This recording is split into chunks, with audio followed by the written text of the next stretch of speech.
Good afternoon, everyone. Today we will see the next session, that is session number 5 of Unit 2, Data Warehouse. So in that, we will see the concept hierarchies and data warehouse architecture. So in a session number 4, we see what are the different operations in the multidimensional data model, that is slice, dice, pivot, roll up, roll, drill down, etc. operations we are already seen in the fourth session. So in this session we will see what are the concept hierarchies and the architecture of data warehouse. Session number 5. So in a data warehouse architecture there are mainly three types or three ways. So the one is the basic way, then data warehouse architecture with the staging area and the data mart, right? So first of all, what is the concept hierarchies? So the The concept hierarchies are defined as a sequence of mapping from a set of low-level concepts to the high-level concept. So it is called as more generalized form, right? So what is the concept hierarchy? Concept hierarchies is the sequence of mapping from set of low-level concepts to the higher level concepts. Means what? Detailing of the particular levels are there from low level to high level. So consider a concept hierarchy for the dimension location. For example, so city values for location include Vancouver, Toronto, New York, Chicago, etc. So each city, however, can be mapped to the province or a state to which it belongs, right? So the particular location include Toronto, New York, Chicago. So these are the cities name, but these are mapped with the state name to which it belongs. For example, Vancouver can be mapped to British Columbia and Chicago to Illinois. The province and states can in turn be mapped to the country, right? Means what? Now these states can be mapped with the country. For example, Canada or United States, to which they belong. So these mappings from concepts hierarchies for the dimension location means what? Mapping of a set from low level concept, that is from cities, to higher level, that means more general concept, that is the countries, right? It's what? Low level concept are the cities and the higher level concepts are the countries. So these are the called as concept hierarchy. So for example, see in this diagram, so these are the cities, so different cities are there. This is the low level concept hierarchy, low level of the concept. Then these are the upper level or in between layers.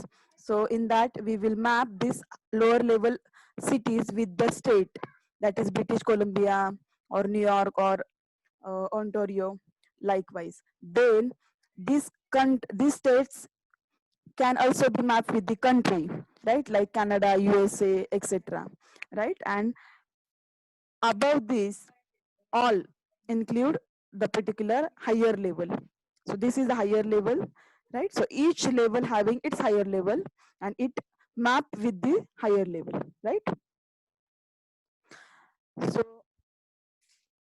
many concept hierarchies are implicitly So many concept hierarchies are implicit within the database schema, right? For example, suppose the dimension location is described by the attribute, right? The location. The dimension is location, which is described by attributes like number, street, city, or a zip code, etc. Right? So these attributes are related by total order, forming a concept hierarchy such as street, city, then state, and then country. Got it? Means what? First of all, street is there, then city, then province, then state, then country. Means what? When we are going to write a location or address, then we will first will start with the flat number, then building number, then area, right? Flat number, so building number, name of the society, yeah, right? And then the city, right? And then the state. And if it is globally, if you want to send that particular address to globally, then you have to mention the country also, right? So this is what the hierarchy from low level to higher level. So this hierarchy is shown in figure. See here in in a figure, this hierarchy shows, right? From state to city, city to state, state to country, likewise, right? Same way, same way in a diagram B. Alternatively, the attributes of the dimensions may be organized in a partial order, forming a lattice. An example of partial order for a time dimension based on the attributes like day, week, month, quarter, and year, right? So we'll start with the month. So month is less, we will start with the week, right? So week having sorry, the month having a week, right? And the year having a month, likewise. So this lattice structure is shown in the B figure. So see here. So day will include in the month also, and the week also, and month will include in the quarter also. So we are already seeing the quarter example Q1, Q2, Q3, Q4 in the previous databases, right? And the week and quarter can also be mapped with the year. So this is what the higher level, got it? And these are the intermediate levels, right? So this type of structure, right, means what? This type of structure is called as schema hierarchy. Which concept? A concept hierarchy. This is a total or partial order among attribute in a database schema is called as the schema hierarchies, right? Means what? See here, the difference between two. Here are no sub path are there. Only state, is city, city, then state, then country. But here, day may be included in a month, it may be included in a week. So this structure is called, this is what the your concept hierarchy, and this is called as the schema, right? Schema hierarchy, the concept hierarchy, that is total or partial order among attribute. Total or partial order among the attribute in the database schema is called as schema hierarchy. Now grouping hierarchy, right? So next is grouping hierarchy. So grouping hierarchy is what? See this example. Before that, what are the different applications like concept hierarchies that are common to many applications like time may be predefined in the data mining system. So data mining system should provide users with the flexibility to predefine the hierarchies according to their partial needs, right? For example, may want to define year starting on April 1 or academic year starting with the September 1. So means what? It is not every time, it is not necessary. In a schema hierarchy, user can provide their predefined hierarchies also, right? So means what? According to users need, they can change the particular dimensions. Means what? For example, academic year. So in India, academic year starts with the month of June, whereas if we are go in the another country, then it may be varies, right? Likewise, if we are going to another state, it may varies. Or same things, if we are consider the SSC board and CBSE board, and all the patterns are different, right? So time or academic year, so it can be a user needs or particular user needs, right? So this is what this schema is. Now what is a set grouping hierarchies? So see in the diagram the different set of examples, right? Means what? See here the dimension price, where an interval dollar, the price in the dollar, right? So interval is there from 0 to 1000, 100 to 200, 200 to 300, 300 to 400, 400 to 500, likewise, right?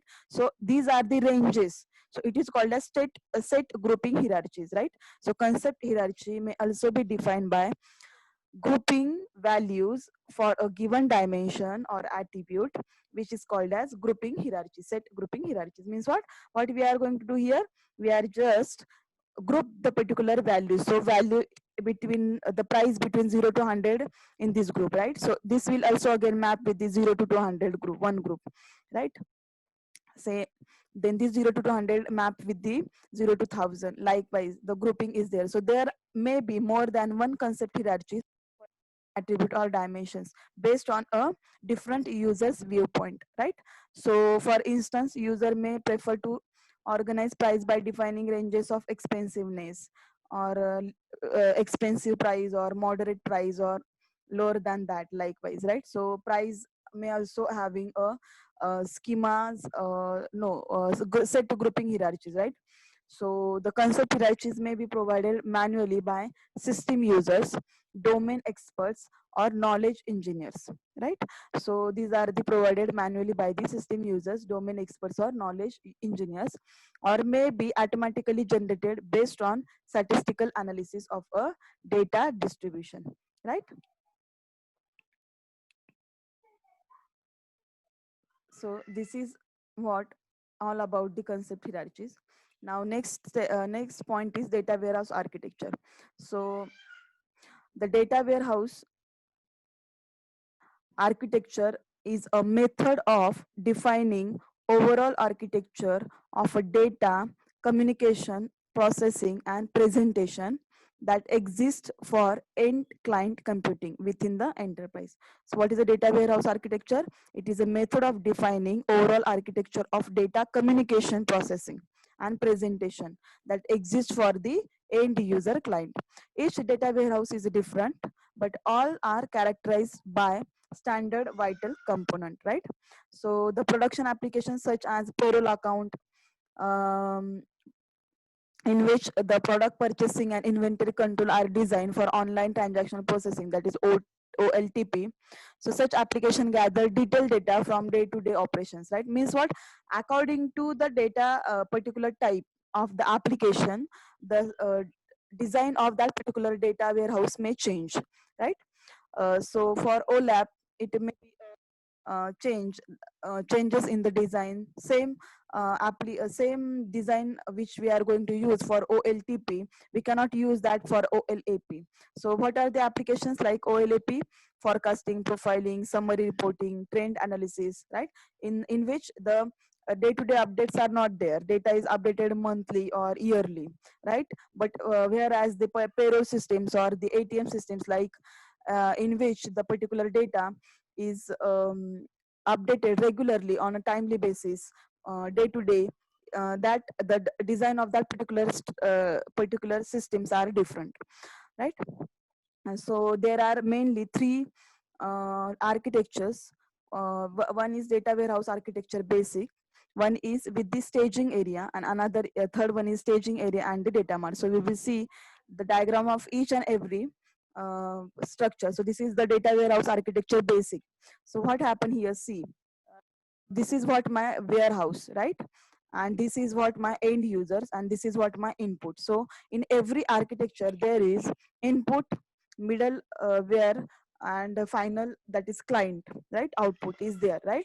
So the different inputs like sources. So sources may be flat files, www, different web servers, right, are the sources. Then what is the operational system? Operational systems is a method used in a data warehousing to refer. Operational system is a method that used in a data warehousing to refer a system that is used to process a day-to-day transaction of an organization. So data like OLTP, like ATM machines or the payroll systems. So these are the operation system where day-to-day data is occur. Then different sources like www, right, world wide web, or different flat files. So what files are nothing but file in which transaction data is stored, right? And each file having a different name. Then different web servers are there, websites are there where data is generated. So these are the sources. From that sources, data is sent to the data warehouse. So here one main process is there. The process is called as ETL, extract a data from different sources. T means what? Transfer or transformation the data from one form to another form. And ETL, last is L means load the data from these sources to the data warehouse. The main process is happen over here while loading a data into data warehouse is called as ETL process. E means what? Extract a data. T means transformation, and then L means loading a data. So in a data warehouse, there is a metadata. So metadata is nothing but a data about data. It stores the information about data from where that particular records are occur, or what are the kinds of rows and columns, and information about the attributes. All these things are there in a metadata. Then what is in a summary data? So summary data is nothing but summarized data or summary data. It is also called as lightly or highly the summarized data. So the different operations are there on that particular data. Means what? The aggregated data is fine data or clean data is there in the summarized data. The area of a data warehouse saves all predefined lightly and highly summarized, means what? Aggregated data generated by the warehouse, right? So what is the goal of that summarized data? To speed up the query performance, right? So when we are apply the query on the summarized record, it is updated continuously as the new information is loaded into warehouse. And the raw data means a basic data, base data, right? So operations like normalization, generalization can be applied on this raw data, and it get converted into summary data, right? And metadata is the information about all the summary data and the raw data.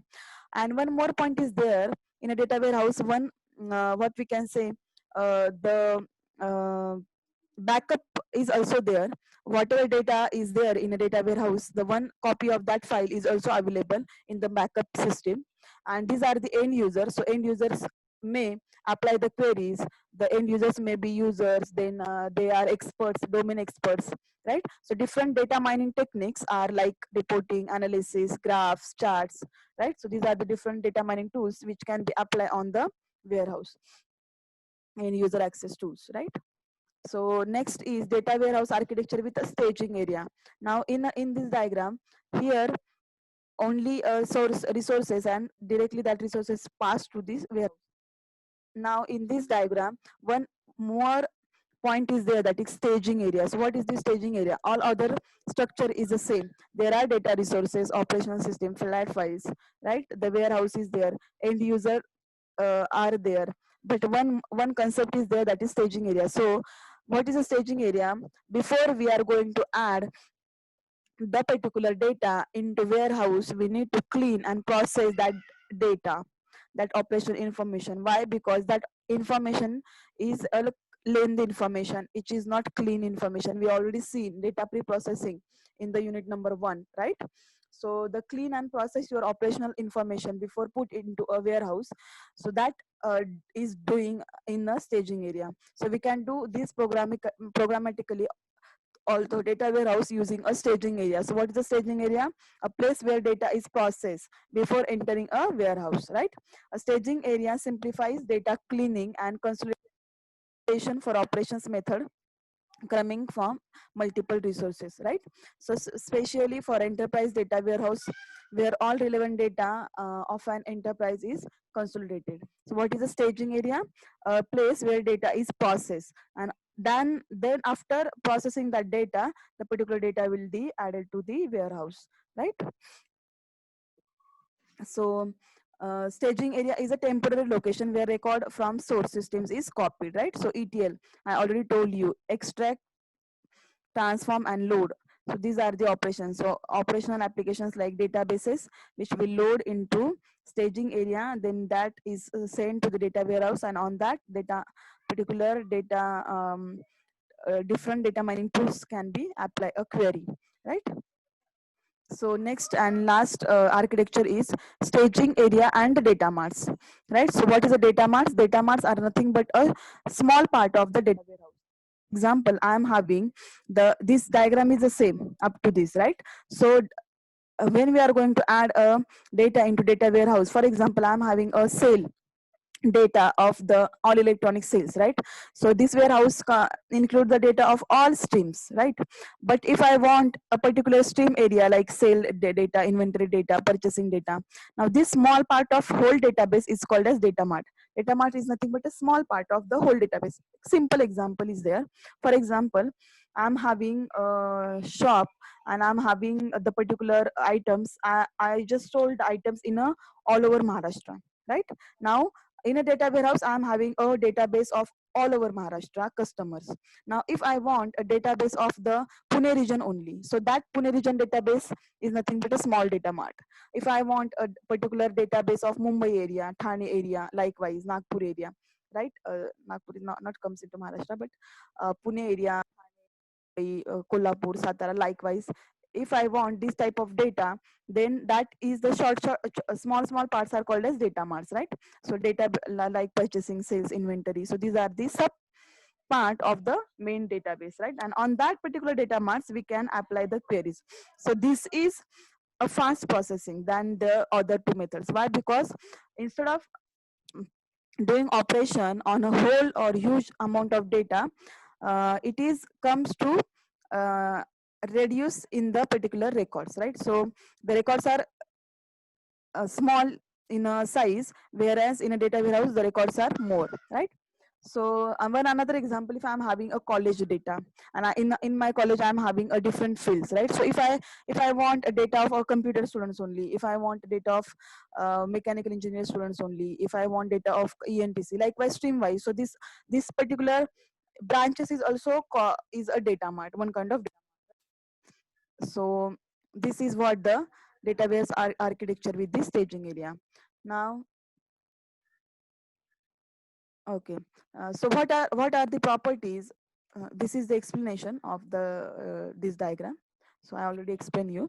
Now what properties of data warehouse architecture we need to what we need to um, the system should or design should maintain the properties like separation. So analytical and transactional processing should be kept apart as much as possible. So what is the mean by analytical and transactional? So transactional details are nothing but day-to-day data. And what is analytical? Analytical data which is used for decision-making system, right? So these two processing data should keep as much as possible, keep up apart as much as possible. So this is called as separation. Now, what is the scalability? Hardware and software architecture should be simple to upgrade a data volume, right? Which manage and process means what? See, as we know, the data is day-to-day data creation or creation of the data is in a large volume of data is created day by day, right? So the particular system is need to scalable. So whenever we are going to upgrade data system, run the particular system very smoothly, right? Then extensibility, the architecture should be able to perform a new operations as well according to a technology, the particular technology, and redesigning. If we want to redesign the particular the system, then it should be happen in that particular system. So extensibility is there, then security is there. So monitoring access are necessary because of the strategic data stored in data warehouses. So security is very important issue. Then administration, so the data warehouse management should not be complicated, it should be a simple, right? Simple way. So these 5 properties we need while designing a data warehouse architecture, right? So thank you. Here in the next session, we will see what is the process of data warehouse and the design 3-tier architectures, right?